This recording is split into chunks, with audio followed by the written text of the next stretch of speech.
Через 3 дні ти будеш на Дісні, всі ми поїхали в лікарню, виявилося, що це почалася гангрена. Насправді жінці навіть добровільно доволі складно зараз потрапити в військо. Жінки борються за якісь свої права в армії, але і права чоловіків теж залишаються не в найкращому стані. Тому що не можна просто зараз взяти і зробити мобілізацію жінок. Привіт! Це «Плюс-плюс подкаст». Я його ведучий Сергій Гнезділов, військовослужбовець Збройних сил України. У мене в гостях військовослужбовиця Збройних сил України, мамина Квіточка, засновниця бренду одягу Kubitus Day, яка нещодавно представила свою лінійку одягу на показі в Парижі, Куба Лібре. Так, вітаю. Вітаю, Куба. Дуже радий тебе сьогодні бачити. Скажи, будь ласка, як почався твій шлях парамедикині в 2014 році? Взагалі, я думаю, що це ще почалося на Майдані під час Революції Гідності.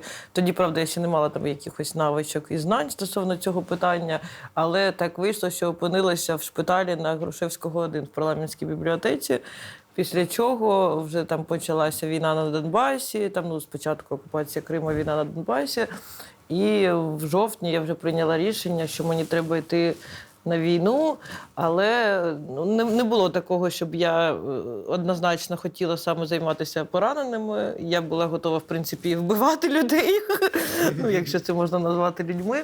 Але в результаті потрапила в госпітальєри. І там вже почала навчатися тактичній медицині. 3 роки пробула в госпітальєрах, і потім перейшла до Да Вінчі в першу штурмову роту, де ми з Аліною Михайловою створили медичну службу «Ульф». І в 2019 році повернулася до цивільного життя на певний період до початку вторгнення повномасштабного. Як тобі цей період життя, який ти називаєш таким цивільним? Ти просто багато волонтерила в цей час, і, в принципі, не можна сказати, що ти повністю там пішла від справ армії, бо друзі, вони ж залишаються. Ти багато їздила за кордон, ти багато бувала, мандрувала. Розкажи про цей свій період життя. Я не тільки волонтерила в плані допомоги Збройним силам, ще займалась благодійністю, допомагала хворим дітям, хворим на рак і на різні такі хвороби. Теж, в той момент просто у мене була така можливість фінансова, скажімо так. Їздила за кордон, так. Насправді я їздила за кордон ще й в той період, коли воювала, і навіть зараз, в той період, коли знову воюю, теж знову ж таки виїжджаю за кордон, ти сам згадав про показ в Парижі. Жила доволі цікавим життям. Мені, в принципі, спочатку було складно адаптуватися. Доводилося звертатися до психологів, психіатрів, тому що це теж доволі складний процес. Я вважаю, що адаптація в суспільстві після війни – це, можна сказати, теж шлях воїна, тому що через це може пройти тільки та людина, яка воювала, відчути на собі все це.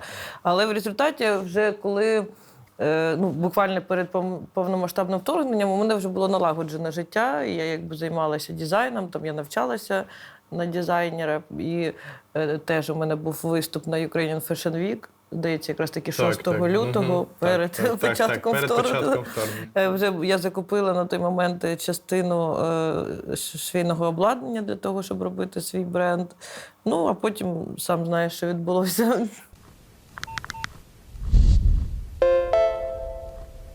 Друзі, разом з командою Громадського ми робимо для вас цікавий та якісний контент.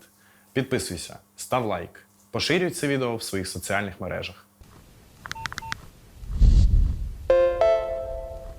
Відбулось повномасштабне вторгнення, ти вкотре повернулась до війська, тому що служба в госпітальєрах – це такий серйозний пласт роботи, який робився безкоштовно. Це була абсолютно така робота, дуже ризикована робота, бо парамедики витягають в прямому сенсі слова людей з-під лінії вогня поранених.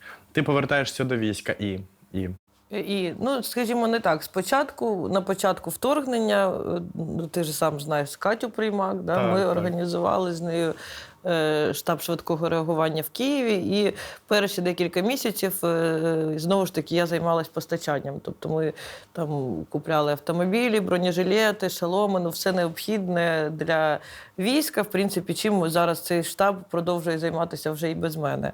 Але В певний момент, це було на початку травня, я вже зрозуміла, що він може працювати без моєї присутності. Ну, знаєш, якби вже була команда, Злагоджений злагоджений да. механізм. І так як я хотіла, в принципі, йти на війну ще одразу, але вимірювала коефіцієнт корисної дії, скажімо так.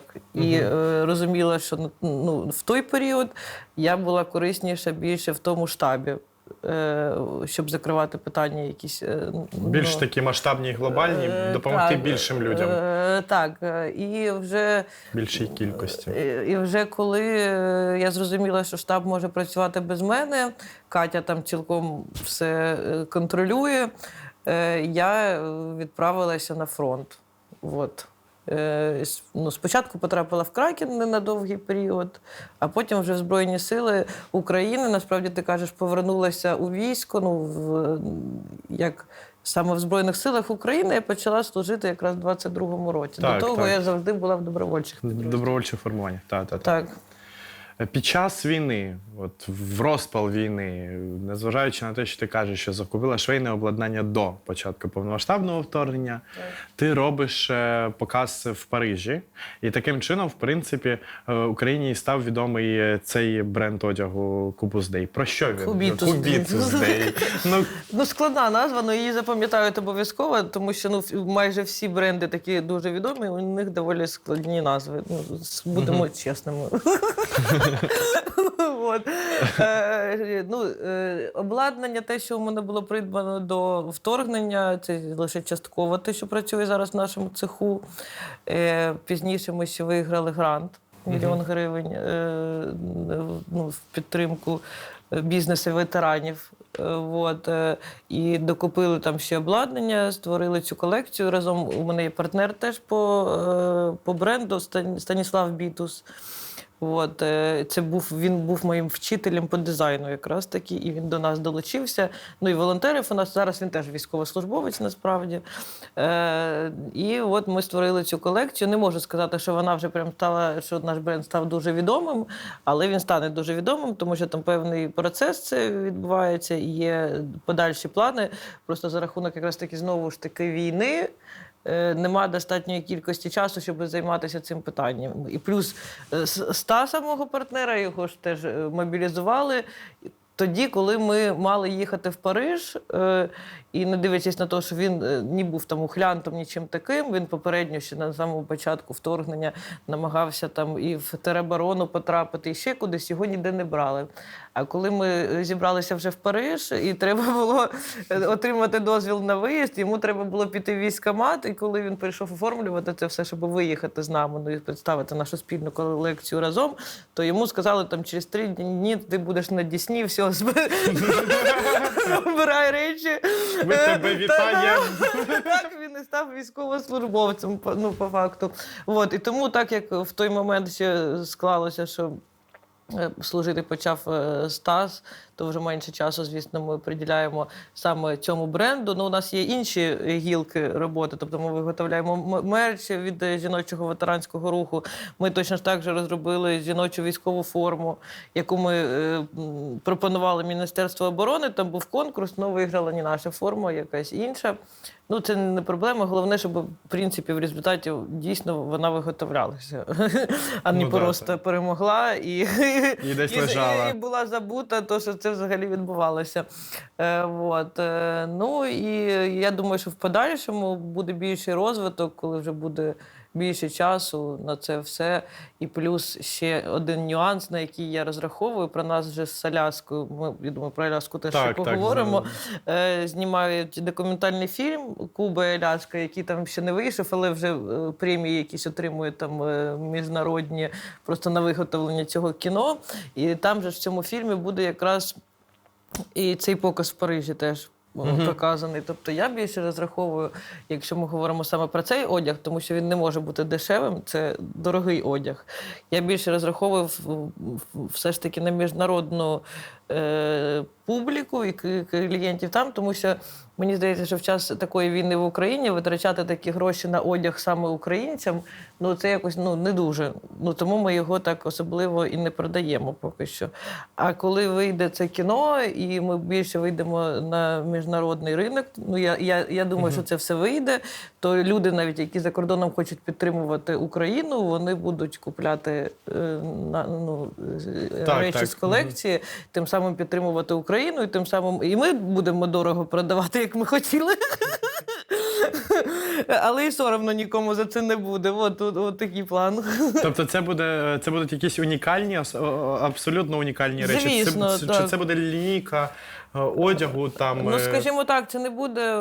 Це не мас-маркет? Так, це одяг, який там може виготовитися там, в декількох екземплярах, там, по факту. От. Угу. Зараз, по факту, ти виконуєш обов'язки начмеда в батальйоні. Так. І по факту, це величезний пласт роботи, величезна відповідальність. Скажи, будь ласка, за якими проблемами частіше до тебе приходять військовослужбовці? Знаєш, хочу сказати так, що моя основна робота – це все одно залишається саме евакуація поранених. І я керую евакуацією на рівні батальйона. Да? У мене там є люди, які у мене в медслужбі працюють. Але якщо ми говоримо, ти маєш на увазі хвороби хлопців, які... Я маю на увазі не поранення. Взагалі, ми ж розуміємо, що люди на фронті – це те саме, що люди в тилу. Вони теж чимось хворіють. Таке трапляється. Є професійні проблеми, хвороби, можна сказати, професійні. Це там грижі, протрузії, проблеми зі спиною, які просто у 90% тих, хто служить в армії, може навіть і у всіх, так як ми носимо бронежилети, і це все відповідно так впливає на здоров'я. От як парамедикиня, яка дуже давно дотична до фронту, скажи, будь ласка, а зараз не те, що дотична, зараз ти прям військовослужбовиця, чим я тебе вітаю. Дякую. Дивись, що ти можеш порадити цим людям, у яких є грижі, протрузії, як ти кажеш, але все одно вони не можуть зараз там комплексно це діло лікувати, наприклад, в Києві у якихось ортопедів, наприклад. Але потрібна їм зараз якась швидка, можливо, порада, швидка допомога. Як саме можна зменшити вплив цих хвороб на їхнє здоров'я? Це складне питання, тому що в основному, якщо є такі проблеми, то найкращий спосіб лікування – це не відсутність навантаження, більше відпочинку і все таке інше. Звернутися в першу чергу до кваліфікованого лікаря, адекватного. Не обов'язково це має бути в Києві, там десь, як ти говориш. Але в умовах війни, на жаль, якоїсь такої чіткої відповіді і поради її не буде, тому що хлопцям все одно доведеться виходити на позиції, виконувати бойові завдання, і відповідно, це вже, як можна сказати, відсутність лікування. Угу. І навпаки тільки погіршення стану. Тобто якоїсь, можливо, швидкої такої поради, там раз на 2 години знімати бронік чи щось таке, так воно не працює? Ні, не працює. Не працює. Зрозумів. Це єдина проблема? Тобто основна проблема війська, чим хворіє військо, це навантаження на спину? На спину, від того ж там можуть бути і інші проблеми, там ті самі геморої. Добре, геморої. Хлопці не дуже люблять про це говорити, дуже соромляться. Але... В тебе є історія про людину, яка прийшла до тебе за допомогою? Хочу сказати, що от якраз такими питаннями дійсно хлопці соромляться приходити. Вони краще не будуть навіть пояснювати, вже поїдуть в лікарню і там будуть пояснювати. Але були випадки, у мене в Широкіно був випадок, це ще 16-й рік був, коли до мене прийшов хлопець, а там на той момент взагалі було доволі складно в якусь лікарню виїхати чи щось таке, тільки на місці вирішувати питання. Прийшов хлопець і дуже так сором'язливо, з червоним обличчям, намагався мені пояснити, що у нього... Я кажу, що, проблема. Я кажу, яка проблема? Я подумала, що у нього запор. І вже майже не змусила його випити слабительне. І потім в результаті випитала все ж таки, що у нього за проблема насправді. І слава Богу, що він не випив. Інакше було б ще гірше. Але хлопці про такі питання не люблять говорити, вони не розповідають. А чим це небезпечно? От якщо вони не будуть про це говорити, чим це небезпечно? Якщо вони не будуть це лікувати, якщо вони не будуть звертатись до парамедика? Там і кровотеча відкривається, і це небезпечно для здоров'я. Хоча в нас, я знаю, у нас там навіть в бригаді там і оперувалися хлопці, там лягають, оперуються. Треба лікувати. Всі такі проблеми зі здоров'ям, їх треба вирішувати вчасно, тому що чим довше затягувати, тим гірше буде в результаті. Куба Лібра каже, що всі проблеми зі здоров'ям обов'язково треба лікувати. Тому якщо ви маєте проблеми зі здоров'ям, обов'язково кажіть про це своїм медикам та парамедикам. А ще не забувайте про збір в описі під відео. Це збір на підрозділ Куби. Допоможіть копійчиною, бо вона вам розказала свої цінні поради. Так. Добре, ми поговорили так. Геморой – це більше простудне захворювання, правильно? І від навантажень теж воно, просто погіршується, якби стан. Угу. Да. Простудні. Простудні? Зустрічається? Взагалі, захворювання пов'язані з застудою. Так. Звісно, зустрічаються. Це взагалі якби особливо це зима. Це норма. Я взагалі не знаю, що в армії не норма стосовно хвороб, я не знаю. Психічні розлади теж норма. Застуда, тому що хлопці сидять в окопах, в бліндажах, іноді дуже важко зігрітися. Треба думати. Тут теж треба думати завжди не тільки про те, як лікувати хворобу, а як попередити цю хворобу. Тобто, як себе утеплити, щоб не... Ми навіть, знову ж таки, в Широкіно ще з Аліною Михайловою були, і у неї теж почалася перша стадія гангрени на пальцях від холоду. Да. Ого. Була така історія, причому це просто через те, що ми дуже щедрі, так би мовити. У нас був переїзд з одного будинку в інший, і прийшли до нас хлопці, а ми вже ніби як майже переїхали, а у них не було буржуйки. А ми кажемо, ми все одно приїжджаємо, забирайте нашу буржуйку. І вони її забрали, а це був лютий місяць, а у нас переїзд ще на тиждень затягнувся, і, хлопці жили з буржуйкою, а ми жили без буржуйки. І дуже сильно мерзли. Привіт, наша вчорашня ніч. І в результаті мені Аліна просто каже, у мене посиніли пальці, почерніли навіть. Цікаво, що це таке. Я теж якби не могла розібрати на той момент, що це таке. Ми поїхали в лікарню, виявилося, що це почалася гангрена. А так, ці відмороження пальців в тому році зимою було доволі часто зустрічалося. Зараз, я так, принаймні я намагаюся думати про те, яким чином будуть зігріватися хлопці. Тобто там грілки всякі різні. І це все те саме стосується і застуди якоїсь звичайної. Тобто чим більше ти попіклуєшся про себе попередньо, тим менше ти будеш потім витрачати часу на лікування. Зараз дійсно дуже важливе питання того, як зігріватися. Це важливо. Зараз на рівні законодавчого органу, на рівні Верховної Ради вже почали ходити розмови про те, що з часом нам доведеться працювати над мобілізацією жінок. Я бачив на твоїй сторінці допис, позицію про мобілізацію жінок, що для цього треба зробити, щоб жінки служили в армії. Але перед тим, як ти відповіш на запитання про свою власну позицію щодо мобілізації жінок, я хотів тебе спитати, а чи важко тобі бути жінкою в армії? На даний момент вже ні. Але було? Було важко ще в 2014 році, і в деяких моментах, і навіть на початку цього мого шляху в Збройних силах також були нюанси. Коли мені казали, коли я пояснювала, що я профі в плані евакуації, я плюс займаюся постачанням, я займаюся навчанням бійців. А на мене хотіли повішати тільки бумажки.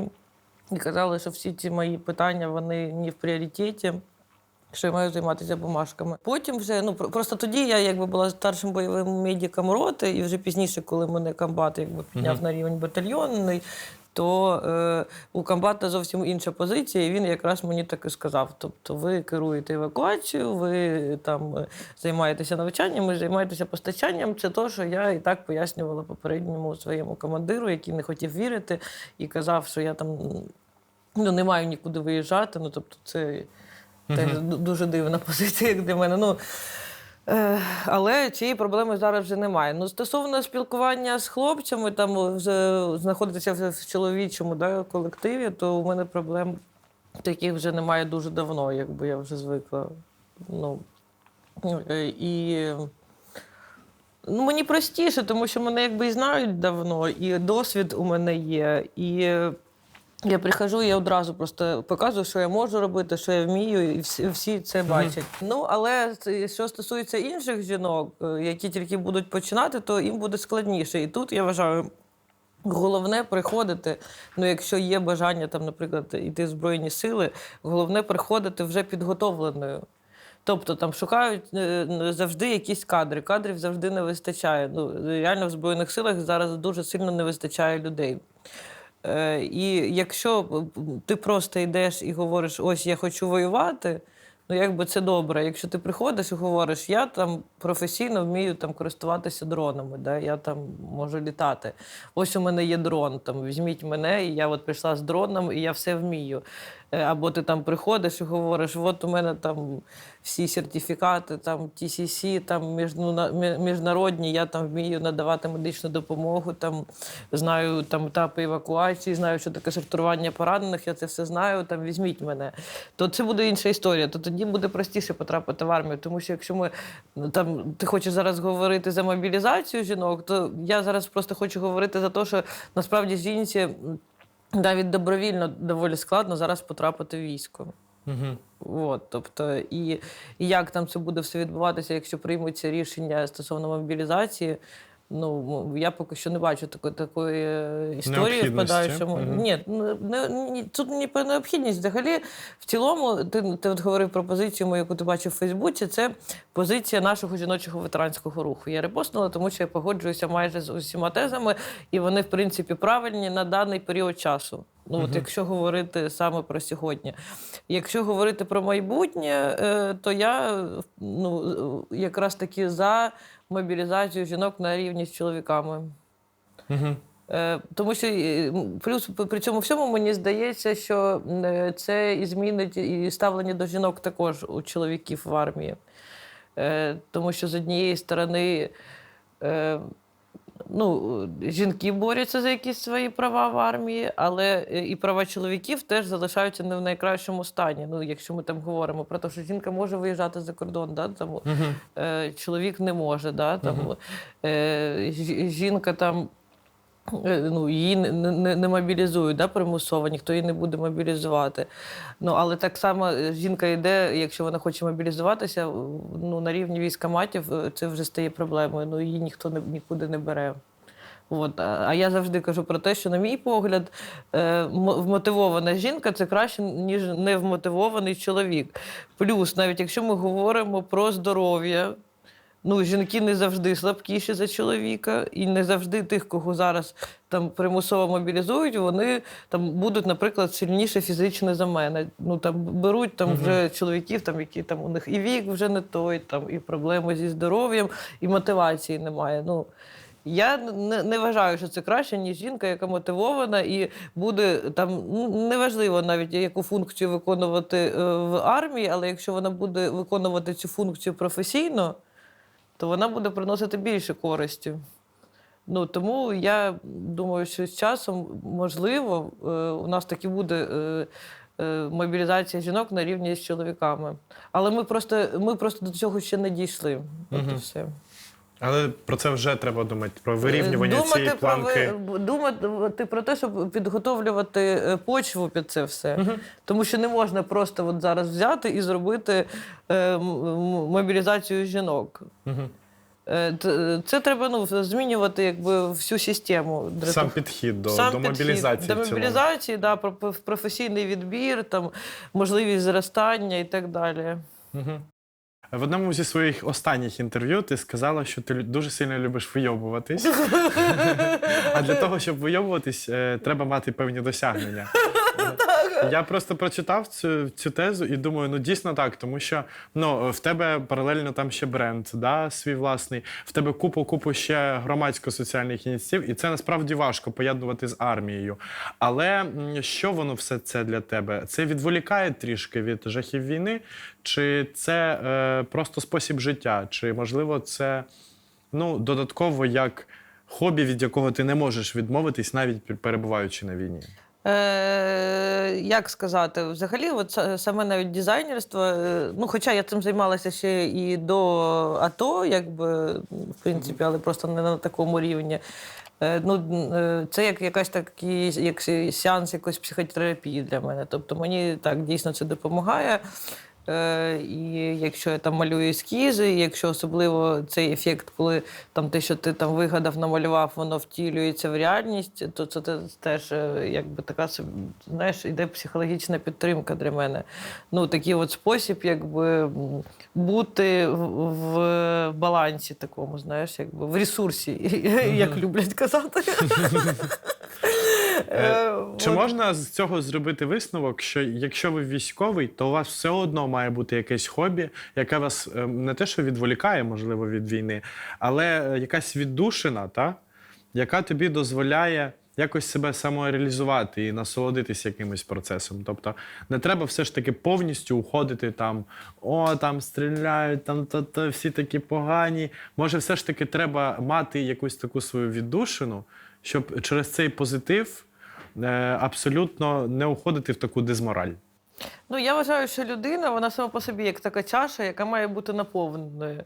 А на війні нема чим наповнюватися. Тобто ти там навпаки будеш якби витрачати це все енергію, все те, чим ти маєш бути наповнений, ти будеш тільки витрачати. І якщо ти не будеш знаходити для себе якусь альтернативу, це може бути не обов'язково хобі, я не знаю, там якась кохана людина, прослуховування музики, там ще якісь варіанти. Хоча ти сам розумієш, що з коханою людиною в армії складніше. Я думаю, що хобі – це один з варіантів. Тим паче, що в мене вже це хобі вийшло на якийсь такий більш професійний рівень. І це допомагає. Читання книжок, до речі, Гамлета зараз перечитую. Ти сказала за кохання в армії. В тебе було колись кохання в армії, і чому це дуже важко? Було. Мій наречений загинув на війні. Да. І це важко досі, і це важко. Ти сказала собі, що більше з військовим ніколи. Нічого не сказала собі, тому що навпаки, я не прагну зараз якихось там стосунків нових, нічого для цього не роблю і взагалі живу таким життям, але зарікатися там від чогось я теж не хочу, тому що в такі моменти навпаки розумієш, що те, що було в минулому, чи те, що буде в майбутньому, це насправді не є твоїм життям. Твоє життя – це те, що відбувається прямо зараз. І тому, якщо у мене там з'являться якісь почуття до військовослужбовця, хоча, дійсно, раніше у мене була така позиція саме до цих стосунків. У мене була позиція, що з військовими не можна заводити нічого. Але потім воно якось трапилося. Воно трапилося само по собі, так. Але зараз, я думаю, в тих умовах, в яких ми живемо, там щось тобі ставити якісь правила, там, що можна чи не можна. Це нонсенс. Так. Я не знаю, я ж просто кажу, що я не думаю про це, але я і не кажу, що... Але в цілому в війську таке буває, таке трапляється, коли і військовослужбовець, і військовослужбовиця, вони служать, може не разом, але служать обидва, і частіше зустрічаються, ніж якби ж вони там вдвох були, наприклад, в тилу, умовно кажучи. Так. і в них реально кохання. Тобто вони познайомились в армії. І це в цілому нормальний процес. Ну як? Ну, я теж так вважаю, що нормальний. Раніше я думала по-інакшому. Ну, у мене дійсно була принципова позиція стосовно цього. Не дивлячись на те, скільки я років провела на війні, я ні з ким на війні не мала стосунків. Плани на майбутнє у тебе є? От якщо, наприклад, завтра помре Путін, а в Росії випадково взірветься якась атомна бомба, і вони більше не зможуть воювати з нами, умовно кажучи, які в тебе плани на завтра? Ну, по-перше, я хочу займатися знову ж таки своїм брендом. Хочу більше приділяти уваги творчості, тому що мені подобається не тільки там, тому що я, в принципі, займалася цією колекцією дистанційно, да, по факту. Я там малювала ескізи, знаходячись на фронті, відправляла їх Стасу. Стас там йшов в магазин, фотографував мені тканини. Я йому по фото казала, яка це має бути тканина і так далі. А мені хочеться бути долученою до цього процесу. Тобто йти торкатися до цієї тканини, самі там щось шити, самі щось робити. Плюс в процесі, коли ти робиш, ти можеш щось передумати там собі і зрозуміти, що отак от буде краще, а не так, от як ти там собі намалював і вигадав до того. Тому що це все творчий процес. Як казав Сальвадор Далі, якщо ти знаєш, як буде виглядати твоя картина, то можеш її не малювати. От. Тому, відповідно, мені хочеться займатися творчістю, мені хочеться мандрувати. Мені хочеться більше часу. Там у мене мама зараз з моєю собакою живуть в Іспанії. У мене такса, Буба, ти її знаєш чи не знаєш? Я не пам'ятаю. Застав. От, я її дуже люблю. Вона ще вона така своєрідна, тому що вона на візочку у мене. Хочеться з нею теж проводити час. І все це просто жити таким життям якимось повноцінним. А не просто там, навіть зараз я от там думаю, по факту мені там навіть гроші особливо не потрібні, якщо це не стосується там витрачати на війну, да, на перемогу. Тому що мені нема де і коли витрачати на себе гроші. Я не в можу, принципі, там... так у військових так воно і відбувається. Більшість військових. Я не можу собі там, наприклад, купити сукню, бо там, я там навіть бачу там десь в інтернеті там якась там прикраса чи щось, що мені сподобалося, і мене таке хочеться спочатку купити, а потім я думаю, воно ж просто буде лежати, мені нема куди вдягнути ні сукню, ні прикрасу. І тому краще я куплю ще одну машину на медичну службу. Якось так. В принципі, ні, я просто тебе абсолютно на 1000% розумію. Так, я тебе абсолютно розумію в цьому плані. І останнє запитання, яке я хотів запитати в тебе. Скажи, будь ласка, війна стала твоїм не те, що домом, ЗСУ стало не те, що твоєю сім'єю, але дивлячись назад, якби можна було повернутись і знову прожити весь цей відрізок, ти зробила би по-іншому? Ні, я би все зробила точно так же. Ти не жалієш ні про що відбувалось за ці роки? Є нюанс, там, про який я жалію один, там, щоб я змінила, може, але це не глобальне щось. А так би я б все одно точно пішла в Збройні Сили, і я рада, що я потрапила саме в свою 92-гу бригаду, мені тут подобається. Я відчуваю себе, це моя родина, і люди, там, з якими я працюю, мені теж подобаються. Все насправді не так погано, якщо говорити там за роботу мою, то і відчуваю там свою результативність якусь. Нічого би не змінювала. Сьогодні в «Плюс-плюс» подкасті з нами була Куба Лібре, дизайнерка, військовослужбовиця, парамедикиня.